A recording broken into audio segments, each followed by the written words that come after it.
everybody, this is Stuart and Haley with Wine on the Dime. So today we're going to be reviewing a very special wine. There's a reason why this is a special wine. It is because it was given to me as a gift. And the reason I can review it is because it was given to me as a gift. Because the retail price for this wine is $230. That's right, $230. Yeah.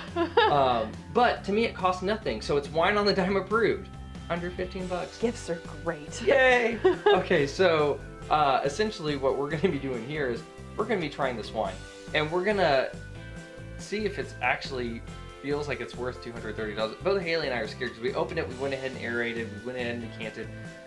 One thing to note, the cork didn't fare so well, and there's actually a quarter of the cork left in the bottle because it's kind of disintegrated on the corkscrew. Yeah, it didn't really work out too well. So I'll just set that there. But yeah, so the name of this wine, it's Palmaz Vineyards. It's Gaston, Napa Valley, Cabernet Sauvignon. It's 14.6% alcohol by volume.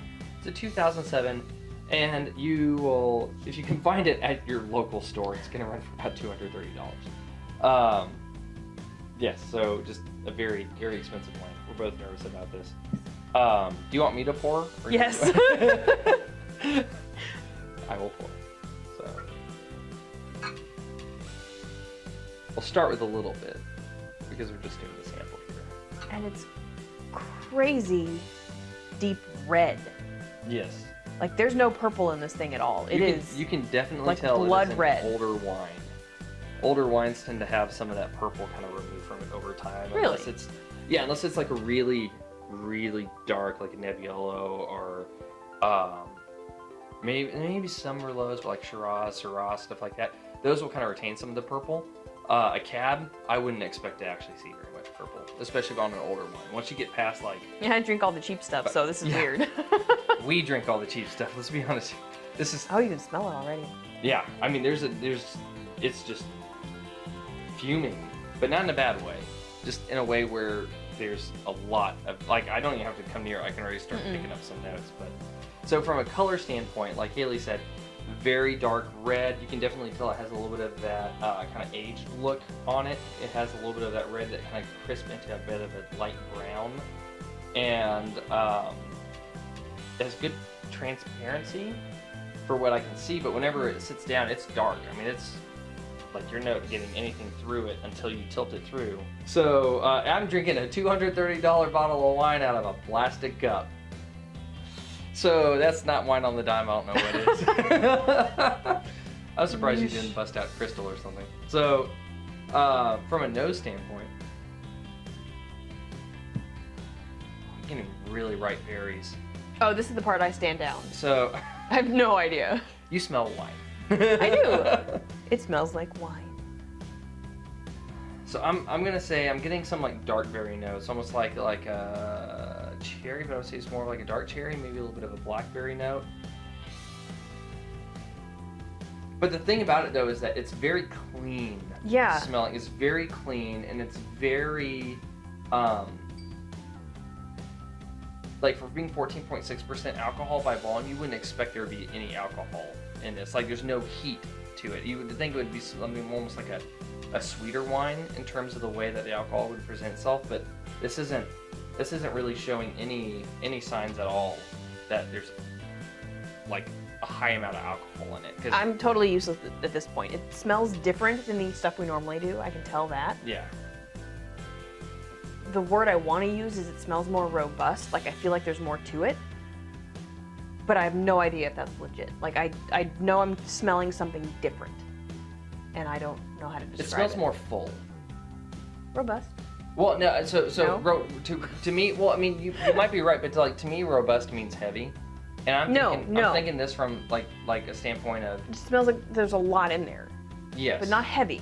But it also takes up your whole nasal cavity when you smell it. Like it's not like some wines where you kind of like, oh, that's a little bit of acid, and like this is like it's like Sorry. Really? You're yawning. I'm not editing that out. It's 9 o'clock. I'm a mom of 2. This is like the umami of nasal smells. It's like that sixth sense of like filling everything. Well, you could tell because when we were swirling, it was over here, and we could still smell it. Yeah. Like there's depth in there. I just can't tell you what it is or. All right, you want to try it? Yes. All right, this is about a $1 sip right here.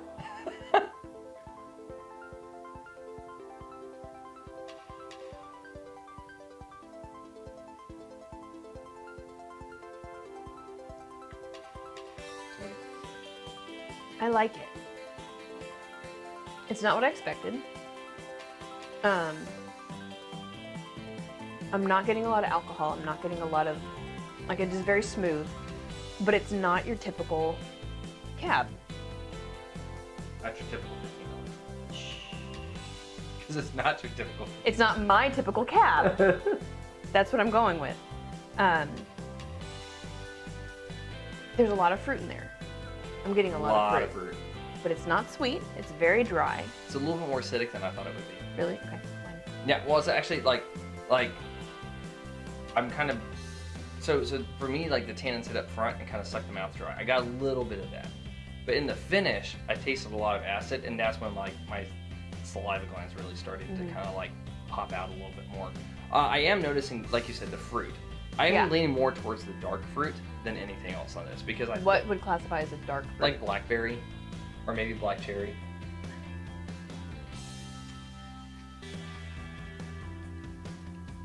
But and it's just a slight hint of oak.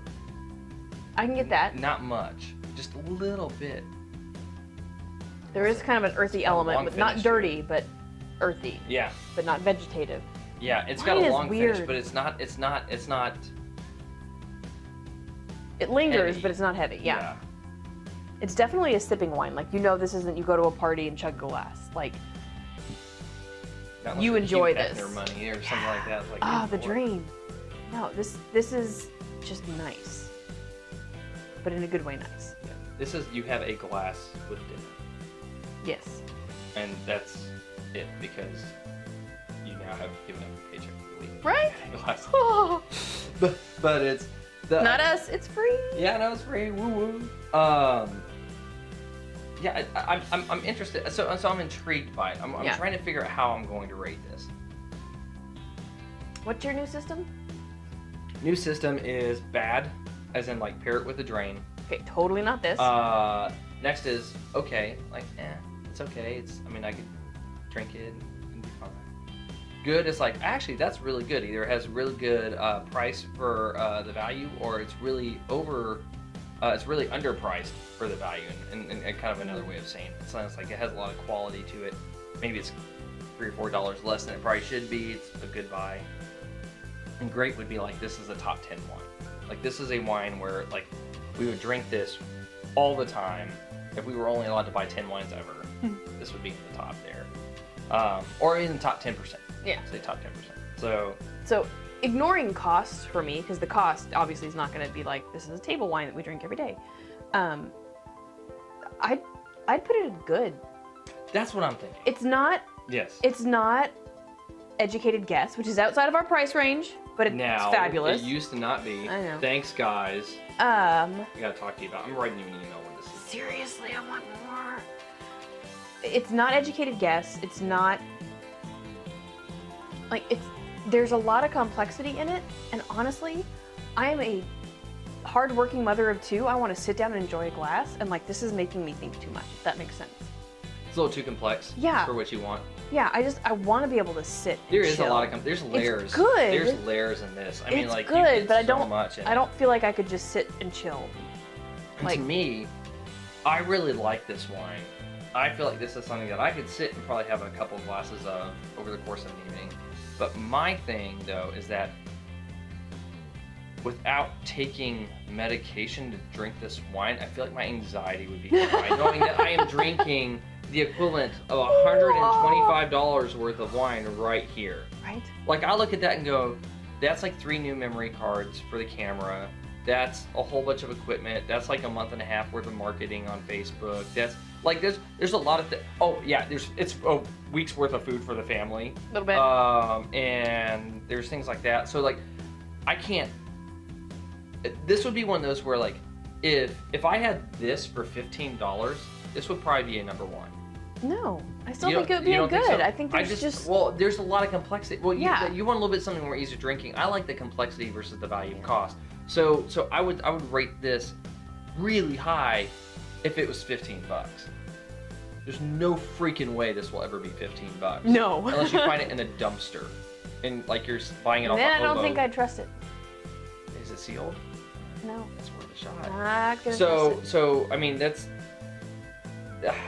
one of those things where I have a hard time giving it anything better than good because of the price point. And for me, actually, it's kind of the finish. The finish feels like it hits you really strong, and I want a more subtle finish. Yeah. After you've had a couple sips, the finish becomes hotter. You feel more of that alcohol. Is that what that is? Yeah, where you just kind of feel like it's Yeah. Again, good bottle. Thank you to the person who gave it to us. Don't let this dissuade you from giving us more fabulous bottles of wine. But yeah, it's too much for me. Lot. It's very, like I said, it's very complex. There's a lot in here. If you are Man, you can feel that alcohol content though. Yeah. Woo! Like I said, after you have a couple sips, it really starts kicking in. If you are someone who's an uber wine snob and you want to try something that you would probably love, definitely try this one. It is a really good wine. Very dry. It would be great if it was $15. I can't give it that. My channel focuses on 15 and under. Honestly, it might even be great at 25. It might be great at 25. But yeah, 230. Yeah, 200. No bueno, dudes. I can't do that. It's not going to work out. So, anyway, so my official rating is good. Yeah. Anyway, like I said, thank you, and this is an interesting experience. I don't think any of us have had bottled wine. I think the most expensive bottled wine we tried is $65. Maybe. And that was it. We didn't even buy that. I think someone else brought it. No, we don't buy more than $15. No, that was Christine. I'll put a link to the video right here where we did some Merlot challenges where we did a $9, a $15, and a $65 Merlot. And I think Christine hated herself after that. Yeah. Because oh, was it the 8?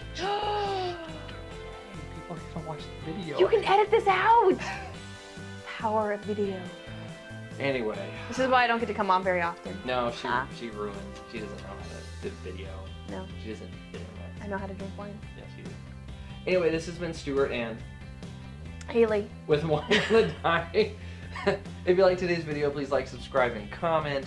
Have you tried this Palmaz Vineyards Gaston $230 wine? I would be extremely interested to know what you think of it. And let us plebs know if we are doing this wine wrong. And if you have other super expensive bottles of wine that you feel we need to try, reach out. We accept them. wineonthedime@gmail.com. I will arrange a time with you to test your expensive wine and see if it works with my cheap. Because if it's free to us, it's Wine on the Dime approved. Exactly. So, anyway. Thank you guys for stopping by and watching this video, and we'll see you again soon with another episode from Wine on the Dime. Ready to go drink another $200? I'm not.